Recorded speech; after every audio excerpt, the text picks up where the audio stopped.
కవిత కవిత ఎవరు? కవిత బీసీయా? కవిత బీసీయా? ఎప్పుడైంది కవిత బీసీ? ఎల్పీ లీడర్ బీసీకి ఇవ్వమనుండ్రి, పార్టీ అధ్యక్ష పదవి బీసీకి ఇవ్వమనుండ్రి, పార్టీ వర్కింగ్ ప్రెసిడెంట్ బీసీకి ఇవ్వమనుండ్రి. 10 ఏళ్ళు మా నాయన ముఖ్యమంత్రి ఉన్నప్పుడు 50% బీసీలకు మంత్రి పదవి ఇవ్వలేదు, తప్పైందని చెంపలేసుకోమనుండ్రి. 10 ఏళ్ళు మేము అధికారం ఉన్నప్పుడు పూలే విగ్రహం అసెంబ్లీలో పెట్టలేకపోయినాం, తప్పైందని చెంపలేసుకోండి. ఇచ్చిన 3 బీసీ మంత్రి పదవులలో ఒక బీసీ మంత్రిని రాత్రి వీకేసినాం, తప్పైందని చెప్పమనుండ్రి. చేసిన తప్పులన్నింటికి గన్ పార్క్ నుంచి అసెంబ్లీ దాకా పోయి ఏ అమరవీరుల స్తూపం నచ్చితే అమరవీరుల స్తూపం దగ్గర క్షమాపణ కోరుండ్రి. ఇలా కవితమ్మ వచ్చి బీసీలు అంటే అధికారంలో ఉన్న 10 ఏళ్ళు బీసీలు ఎందుకు గుర్తుకు రాలేదు?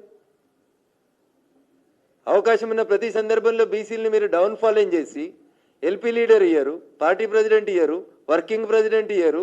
ఏమిచ్చిరన్న వాళ్ళు? అధికారం అనుభవించే ప్రతిసారి మీరు అనుభవిస్తారు. అధికారం పోయిన తర్వాత బీసీ ఉద్యమాలంటే ఎట్లా ఎవరు నమ్ముతారు? అందుకని దయచేసి స్వామి వివేకానంద చెప్పినట్టు బోధించే కంటే ముందు ఆచరిస్తే మంచిదని మా చెల్లెకి నా సూచన.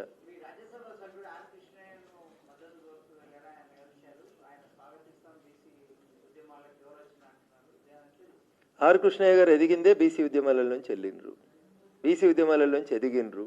బీసీ ఉద్యమం అంటేనే ఆర్ కృష్ణయ్య అని ఉమ్మడి 2 రాష్ట్రాల లోపల ఒక పేరు తెచ్చుకున్నటువంటి వ్యక్తి వారు. బీసీ ఉద్యమానికి మద్దతు ఇస్తామని ఎవరు వచ్చినా వారు స్వాగతిస్తారు, మేము స్వాగతిస్తాం. మేమేమంటున్నాం? బీసీ రిజర్వేషన్ బిల్లులో మైనారిటీలకి మతపరమైనటువంటి రిజర్వేషన్లు కలిపిన బిల్లు పెట్టిండ్రు కాబట్టి మేము దాన్ని సపోర్ట్ చేయలేము అని చెప్తున్నాం. మీరు మతపరమైనటువంటి రిజర్వేషన్లను తొలగిస్తే భారత ప్రభుత్వం డెఫినెట్గా పార్లమెంట్లో చర్చకు పెడితే తీసుకుంటుంది. పార్లమెంట్లో చర్చకు పెట్టాలంటే కూడా మతపరమైనటువంటి రిజర్వేషన్స్ ఉంటే వాళ్ళ నాయకుడే పార్లమెంట్లో పుస్తకం పట్టుకొని వస్తాడన్న, ఎర్ర పుస్తకం, సేవ్ కాన్స్టిట్యూషన్ అని. ఆ కాన్స్టిట్యూషన్ వారు పట్టుకొచ్చే కాన్స్టిట్యూషనే మతపరమైన రిజర్వేషన్లు ఇవ్వద్దని చెప్పింది. అందుకని పెడతలేము మేము. అందులో రేవంత్ రెడ్డి గారు కరెక్టా, రాహుల్ గాంధీ గారు కరెక్టా? ఇద్దరు కూర్చొని, రాహుల్ గాంధీ గారి చేతులు ఉన్న రాజ్యాంగం కరెక్టా, రేవంత్ రెడ్డి గారి జేబులు ఉన్న రాజ్యాంగం కరెక్టా? ఇద్దరు ఆలోచించుకొని ఆ బిల్లు మీద ఏమైనా చర్చ పెడితే తప్పకుండా భారత ప్రభుత్వం ఆలోచన చేస్తుంది. Thank you.